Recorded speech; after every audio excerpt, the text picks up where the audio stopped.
আসসালামু আলাইকুম সম্মানিত দর্শক মণ্ডলী। গতকাল বিএনপি চেয়ারপারসনের উপদেষ্টার দায়িত্বে থাকা একজন মুক্তিযোদ্ধা জনাব ফজলুর রহমানের সকল ধরনের সদস্যপদ বিএনপি থেকে স্থগিত করা হয়েছে।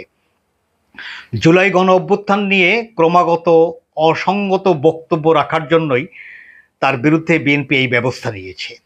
তিনি জুলাই গণ অভ্যুত্থান কালো শক্তির দ্বারা সংগঠিত হয়েছে এরকম একটি বিপজ্জনক অসংগত এবং একই সঙ্গে জুলাই আন্দোলনে যারা শহীদ হয়েছেন, যারা আহত হয়েছেন, যে পরিবারগুলো ক্ষতিগ্রস্ত হয়েছে মানসিকভাবে, আর্থিকভাবে, শারীরিকভাবে, আর্থিকভাবে, নানাভাবে যে সমস্ত মানুষ, সাধারণ মানুষ, ছাত্র জনতা, তরুণ, শিশু যারা এই জুলাই আগস্ট গণ অভ্যুত্থানে অংশগ্রহণকারী ক্ষতিগ্রস্ত, তারা কেউই তার এই বক্তব্যকে স্বাভাবিকভাবে নিতে পারবেন না। এটি খুবই স্বাভাবিক।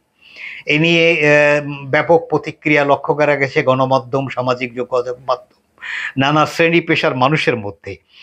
এবং তাকে শোকজ করা হয়েছিল গত 24 আগস্ট। 24 ঘন্টার সময় দিয়ে তিনি পরবর্তীতে আরেকটি আবেদন করেছিলেন তার শোকজের জবাব দেওয়ার জন্য। 24 ঘন্টা সময় এই প্রেক্ষিতে তিনি 7 দিন সময় বৃদ্ধি করে একটি আবেদন বিএনপির দপ্তরে পাঠিয়েছিলেন।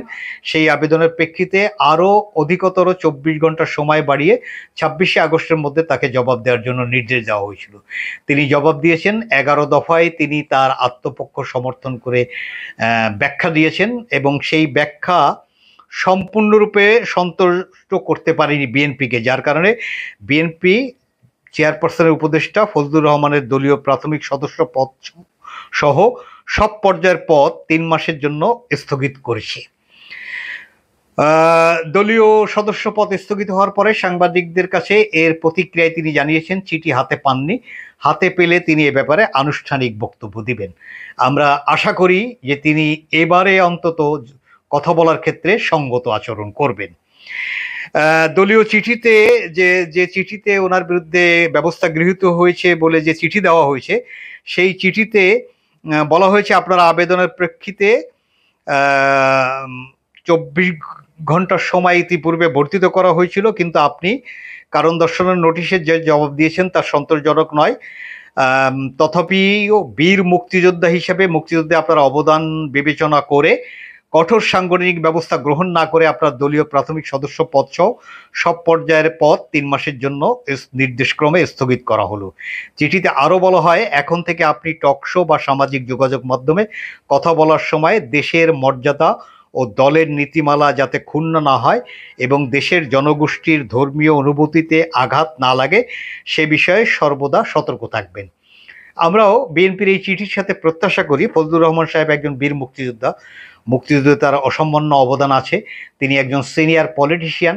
তিনি একসময় আওয়ামী লীগের রাজনীতি করতেন, কিন্তু আওয়ামী লীগের রাজনীতির ওই প্যাটার্নের সঙ্গে তার রাজনীতির বোধ, চিন্তা, চেতনা এগুলো মেলেনি বলেই তিনি একসময় আওয়ামী লীগ থেকে বিচ্ছিন্ন হয়ে গেলেন এবং আওয়ামী লীগের নেত্রী শেখ হাসিনা সহ আওয়ামী লীগের একটা গোষ্ঠী তাকে শত্রু বিবেচনাই করত। এবং তিনি বিএনপিতে যোগদান করার পরে বিএনপির জন্য তার লড়াই সংগ্রাম, যথেষ্ট অবদান রাখা, এগুলো নিশ্চয়ই বিএনপি মাথায় রেখেছে। একই সঙ্গে গত 17 বছর স্বৈরাচার বিরোধী আন্দোলনে তার ঝাঁঝালো কণ্ঠ, উচ্চ কণ্ঠ, এটি আন্দোলনের রসদ জুগিয়েছে। জুলাই আগস্ট গণ অভ্যুত্থানের সময় তিনি যে ধরনের ভূমিকা রেখেছেন সেটিও উল্লেখযোগ্য, যথেষ্ট উল্লেখযোগ্য।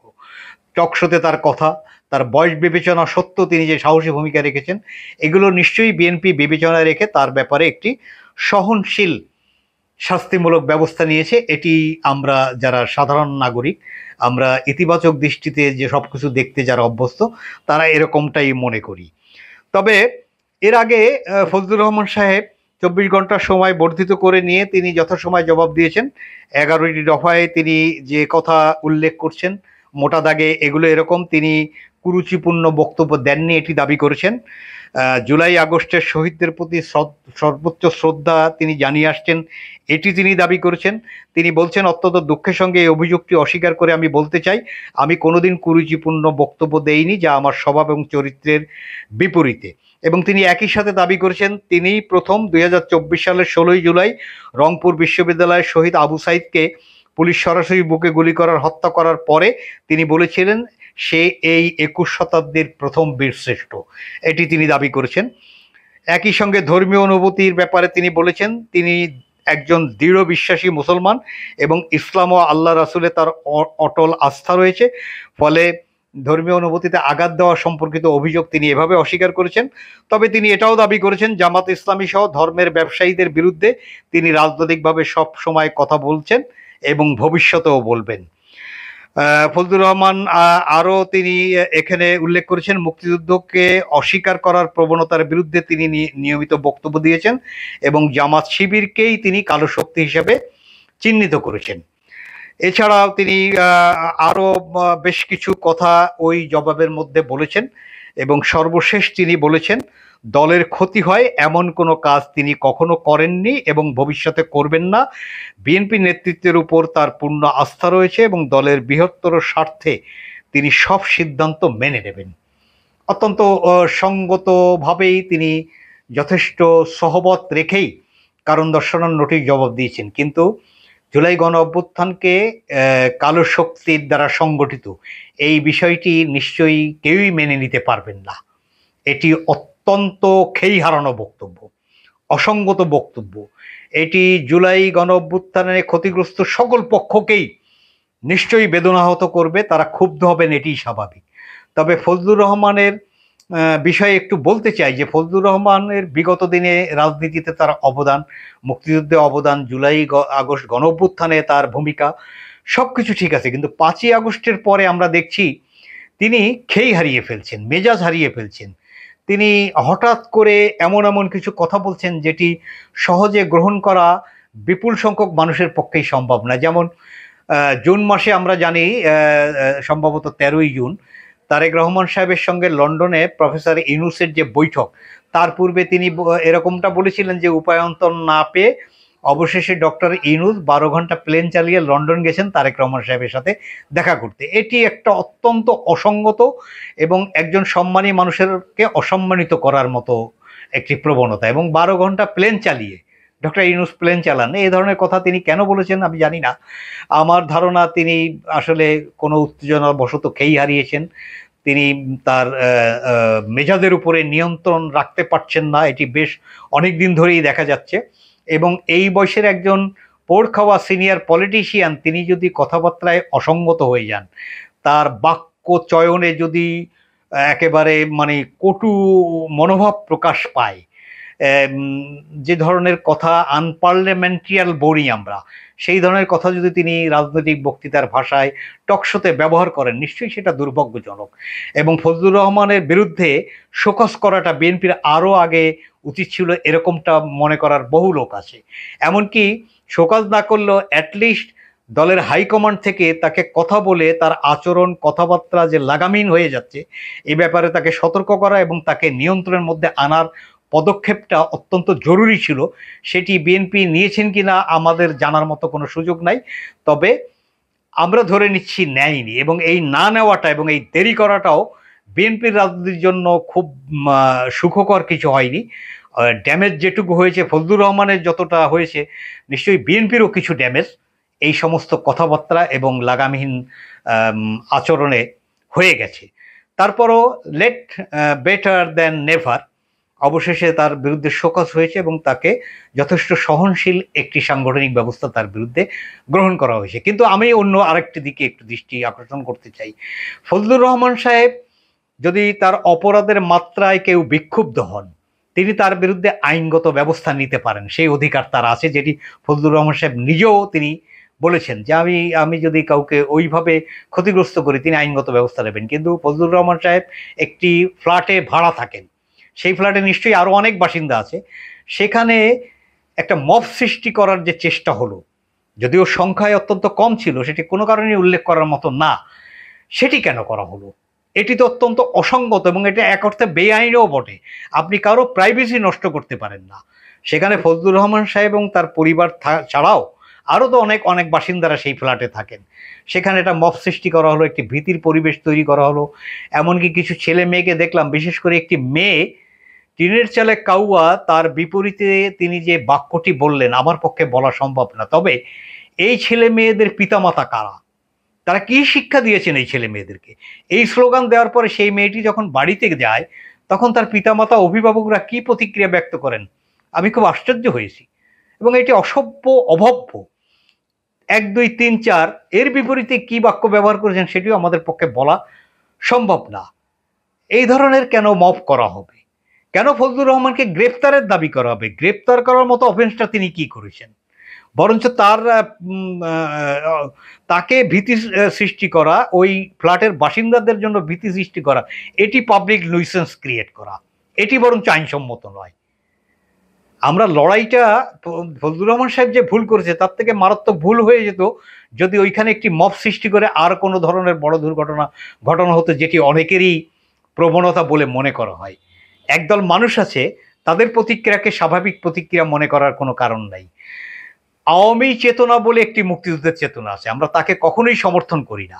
কিন্তু মুক্তিযুদ্ধ শব্দটি যাদের মধ্যে চুলকানি তৈরি করে, যারা এখনো বাংলাদেশের স্বাধীনতাকে স্বাভাবিকভাবে গ্রহণ করেন নাই, তাদের ৭১-এর ভূমিকাকে যারা এখনো লালন করেন, তাদের সম্পর্কে কিন্তু মানুষের একটা ধারণা আছে।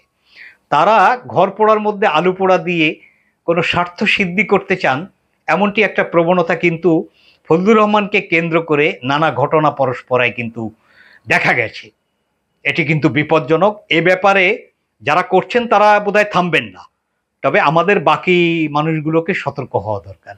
একই সাথে মুক্তিযুদ্ধের একটা প্রকৃত চেতনা আছে, সেটি ধারণ করা বিএনপি একটা রাজনৈতিক দল নিঃসন্দেহে, কারণ এর প্রতিষ্ঠাতা একজন বীরোত্তম মুক্তিযোদ্ধা এবং তিনি স্বাধীনতার ঘোষক। তাছাড়া রিয়েল মুক্তিযোদ্ধাদের একটি বিরাট অংশ বিএনপি রাজনীতি ওন করেন, ফলে এক্ষেত্রে বিএনপি এবং বিএনপির এই মুক্তিযোদ্ধাদের সতর্ক হওয়ার ব্যাপার আছে। এই যে মুক্তিযোদ্ধা সম্পর্কে যাদের চুলকানি আছে তাদের ব্যাপারে আমরা একই সঙ্গে লক্ষ্য করি আরেকটি ব্র্যান্ডিং হয় যে ৭১-এর ভূমিকাকে এখনো যারা ওন করেন তাদের কিন্তু একটা পারপাস আছে। তারা কিন্তু হঠাৎ করেই এই সমস্ত ঘটনার মধ্যে অন্য কিছু ওন করতে চান, অন্য কিছু অর্জন করতে চান, অন্য খেলা খেলতে চান। আবার আরেকটা দিক আছে, সেটি নিয়েও আমি একটু সতর্ক করতে চাই। সেটি হলো, দেখলাম হঠাৎ গোলাম মওলা রনির মতো লোক ফজলুর রহমানের পাশে দাঁড়িয়েছেন। এটি মতলবী পাশে দাঁড়ানো, এটি ফজলুর রহমানের উপকার না, জাতির উপকার না, এটি বরঞ্চ ফজলুর রহমানকে আরও অধিকতর কোনো লাগামহীন কথাবার্তা বলতে উস্কানি দেওয়ার মতো একটা কাজ। এটি সন্দেহ করার যথেষ্ট কারণ আছে। আর মুক্তিযোদ্ধা হলেই তার ৭ খুন মাপ, এই ধরনের একটি প্রবণতাও আমাদের সমাজে কখনো কখনো দেখা যায়। যেমন নুরুল হুদার ক্ষেত্রে দেখা গিয়েছিল যে তার ক্ষেত্রে কেউ কেউ বলছেন একজন মুক্তিযোদ্ধার এই অপমান সহ্য করা যায় না, কিন্তু মুক্তিযোদ্ধা হলে তিনি যদি কোনো অপরাধ করেন সেই অপরাধের বিপক্ষে কোনো অবস্থান হবে না, এটি বিবেচনা করার কোনো কারণ নাই। তা আবার এরকম একটি প্রবণতাও আছে যে ফজলুর রহমানের প্রতি দরদ না, মুক্তিযুদ্ধের প্রতি দরদ না, সরকারকে বা বিএনপিকে ড্যামেজ করার জন্য আওয়ামী চেতনার মুক্তিযোদ্ধা আওয়ামী চেতনা আছে, ওই চেতনা কাউকে কাউকে দেখলাম ফজলুর রহমানকে নিয়ে এমন মন্তব্য করছেন যে মুক্তিযোদ্ধাদের ঠাঁই বিএনপিতে যে নাই এটি প্রমাণ হচ্ছে ফজলুর রহমানের শোকজ। আবার কেউ কেউ বলছেন যে ফজলুর রহমানকে শোকজ করে মুক্তিযুদ্ধের চেতনাকে অসম্মান করা হয়েছে। আবার একদল লোক দেখি বলছে যে বিএনপি স্বাধীনতা বিরোধীদেরকে সন্তুষ্ট করার জন্য ফজলুর রহমানের বিরুদ্ধে শোকজ করেছে। এই সমস্ত মতলবী প্রবণতা আমরা মনে করি ফজলুর রহমান সাহেবেরও ভবিষ্যতে সতর্ক হয়ে সঙ্গত আচরণ করা দরকার। বাংলাদেশের বর্তমান রাজনৈতিক বাস্তবতায় যে স্পিরিট সেটি তিনি ধারণ করে ভবিষ্যতে সতর্কতামূলক আচরণ করবেন। তার মতো একজন সিনিয়র পলিটিশিয়ান, পোড় খাওয়া রাজনীতিবিদ এবং দীর্ঘ অবদান রাখা রাজনীতিবিদ কোনো কারণে রাজনীতি থেকে নিশ্চিহ্ন হন, এটা আমরা নাগরিকরা যেমন চাই না, তেমনি করে বিএনপিকে অত্যন্ত সতর্কতার সঙ্গে সমস্ত পরিস্থিতি মোকাবেলা করেই পদক্ষেপগুলো নেওয়া দরকার। বিএনপির মধ্যে আরও অনেকজন আছেন যারা বর্তমান বাস্তবতার সঙ্গে সঙ্গতি রেখে কথা বলছেন না, ব্যক্তিগত প্রতিক্রিয়া জানাতে যেয়ে অনেক ক্ষেত্রে এমন কথা বলছেন যেটি জুলাই আগস্ট গণঅভ্যুত্থানকে পীড়িত করে, আঘাত করে, বিএনপির নীতিকে আঘাত করে, বিএনপির সাধারণ সমর্থকরা যে চিন্তা চেতনা ধারণ করেন, যে বোধ ধারণ করেন, সেই বোধ চিন্তা চেতনাকেও আঘাতপ্রাপ্ত করে। এরকম একটা প্রবণতা বিএনপির আরও কিছু নেতাদের মধ্যে আছে, যেটি নিয়ে এরকম একটা চূড়ান্ত ঘটনা ঘটার পরে শোকজ করে তারপরে ব্যবস্থা না হয়ে এখনই এই ধরনের লোককে মৌখিকভাবে সতর্ক করে নিয়ন্ত্রণ করতে পারলে সে ব্যাপারে বিহিত ব্যবস্থা নেওয়া দরকার। আর তা না হলে এখনই শোকজ করে অথবা চিঠি দিয়ে সতর্ক করে এই পরিস্থিতি নিয়ন্ত্রণ করা দরকার। জুলাই আগস্ট গণঅভ্যুত্থান পরবর্তী বৃহৎ রাজনৈতিক দল হিসাবে অভিভাবক সুলভ আচরণ, নিয়ন্ত্রণ বোধ সম্পন্ন আচরণ, এটি বিএনপির কাছে মানুষ প্রত্যাশা করে। এটি রাজনৈতিক দল হিসেবে বিএনপি যেমন বিবেচনায় নেবেন, বিএনপির যে সমস্ত নেতারা নানা সময় বক্তৃতা করেন, টেলিভিশন টকশোগুলোতে যান, তারা তাদের নিজেদেরকে মেজাজকে নিয়ন্ত্রণে রেখে বড় রাজনৈতিক দলের অভিভাবকত্ব ধারণ করে সেভাবেই আচরণ করবেন নাগরিক হিসেবে, এটিই আমাদের প্রত্যাশা। ধন্যবাদ।